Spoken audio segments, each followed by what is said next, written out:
السلام عليكم ورحمة الله. كنتمنى ان شاء الله تكونوا في احسن حال. اليوم ان شاء الله غادي نحضروا شباكية اللي كتجي سهلة التحضير سهلة التشباك. بقاو معايا ان شاء الله باش تعرفوا على المقادير وطريقة التحضير.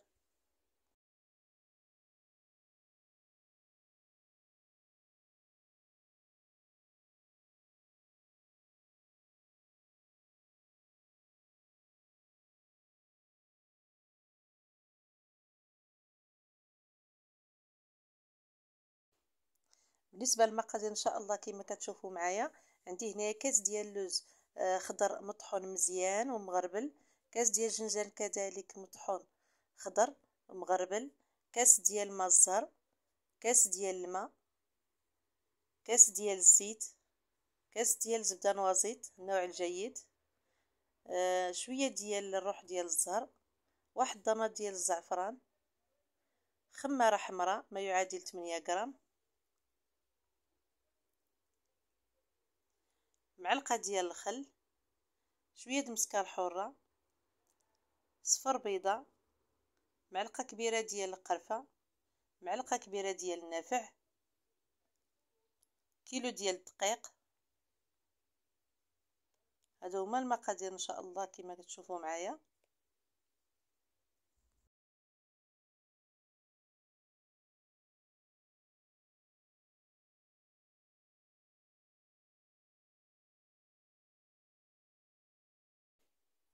اول حاجه ان شاء الله غادي ناخذ الزبده والزيت والجنجلان واللوز والقرفه والنافع وحبه حلاوه، غادي نطحنهم مزيان مزيان في الطحانه الكهربائيه. وما نساوش دمه ديال الزعفران حتى هي غادي نطحنها معاهم.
من بعد ما طحنتهم مزيان مزيان كما كتشوفوا معايا، غادي نصبهم على كيلو ديال الدقيق مغربل، وغادي نبسبس هذا الدقيق مزيان مزيان.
كما شفتوا معايا من بعد ما دخلت كاع السوائل الدقيق مزيان مزيان، غنضيف صفر بيضه، غنضيف خماره،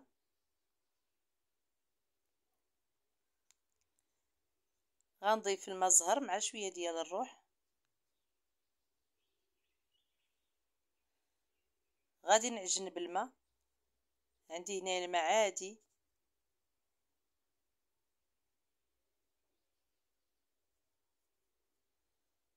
دائما الماء شويه بشويه مع التعجان. العجينه ما تكونش رطبه وما تكونش عاود قاصحه.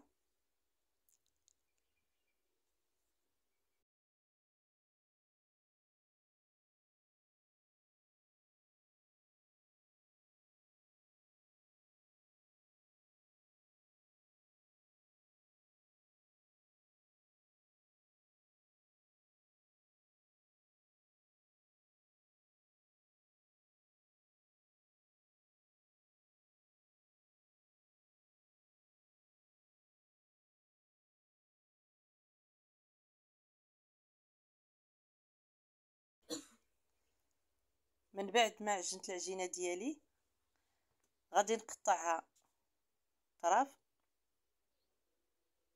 ما يكونوش كبار مزيان، وغادي نعملها في البلاستيك.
كما شفتوا معايا من بعد غادي نطلقها بهذه الطريقه هذه، وغادي نلويها على جوج وغادي نعاود نجمعها.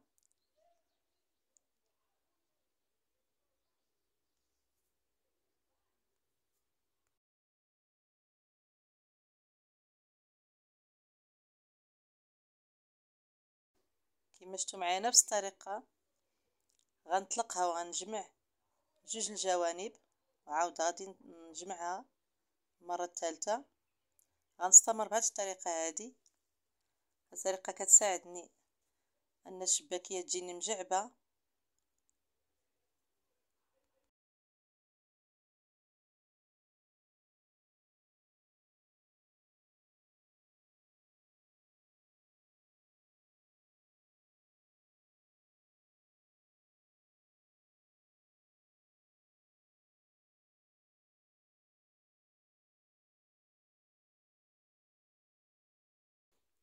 غنعاود نطلق العجينه ديالي كما شفتوا معايا وغادي نقسمها على جوج.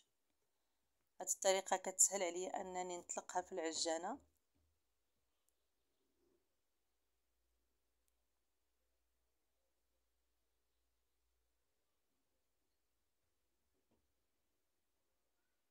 من بعد ما دوزتها في العجانه على السمك اللي بغيتو، انا ما رقيقه ما غليظه، غادي نقادها من الجوانب.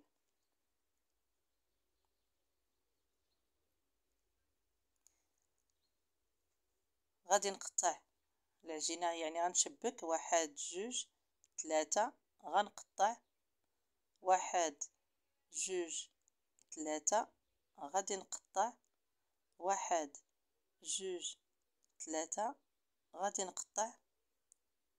اسهل تشباك هي هذه. غادي نحط جوج على جوج بحال الا غنطوي العجينه مقاده. غادي ناخذ جوج، يعني الاشرطه اللي لتحت وغيبقاو جوج الفوقانيين، يعني غنلصق غير جوج التحتيين. ملي كنلصق دوك جوج التحتيين يعني راه كتشبك راسها. بغيتو تجمعوها من الجناب كما درت، ما بغيتوش غتخليوها هكاك محلوله. انا كنفضل انكم تجمعوها على حساب الزيت، كتطلق يعني كتحل واحد شويه. نفس الطريقه كنحطو جوج على جوج، كنجمعو جوج الشريط التحتي غادي نجمعو على يعني بهذه الطريقه هذه، يعني نحاول نقرصو مزيان مزيان. كيبقاو الشريط الفوقاني كيبقى كما شفتوا معايا كتشبك راسها.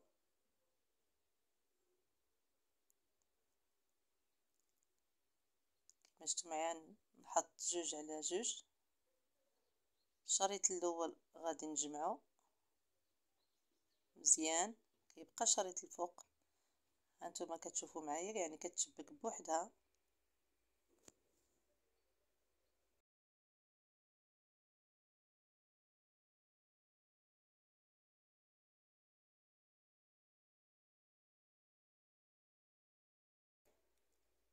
نفس الطريقه ان شاء الله، يعني كنتمنى انكم توصلكم الفكره.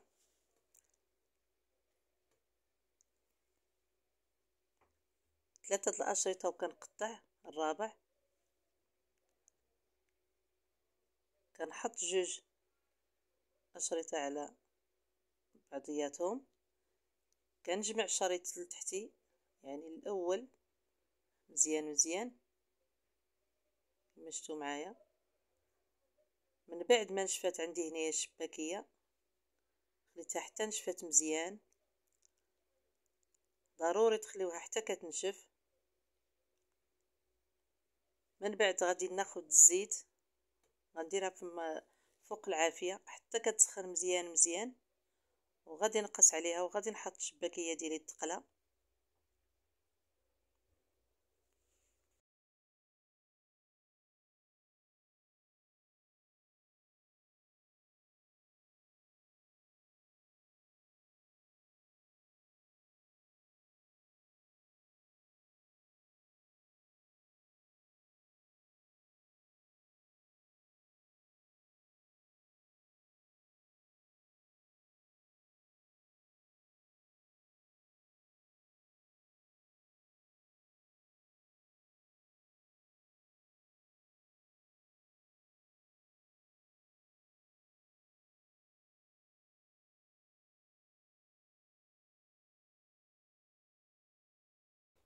ضروري تكون العافيه مهيله باش كتحمر وكتعطي واحد اللون موحد. اين فوا كتولي ذهبيه غادي نحيدها وغنديرها نطفيها في العسل.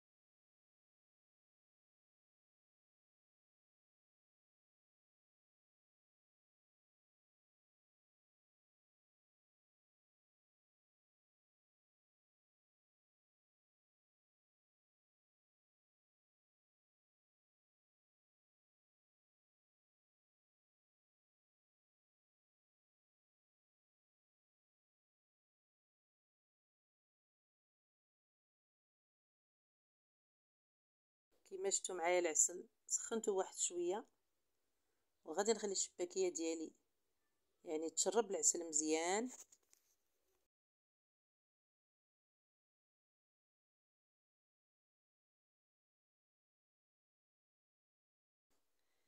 هذا هو الشكل النهائي ديال الشباكيه من بعد ما زينتها بشويه ديال اللوز. كنتمنى ان شاء الله انكم تجربوها، لانها كتجي صراحه لذيذه ومعلكه وفي نفس الوقت شاربه العسل وكتجي مجعبه. الى فيديو جديد ان شاء الله ووصفه جديده. السلام عليكم ورحمه الله.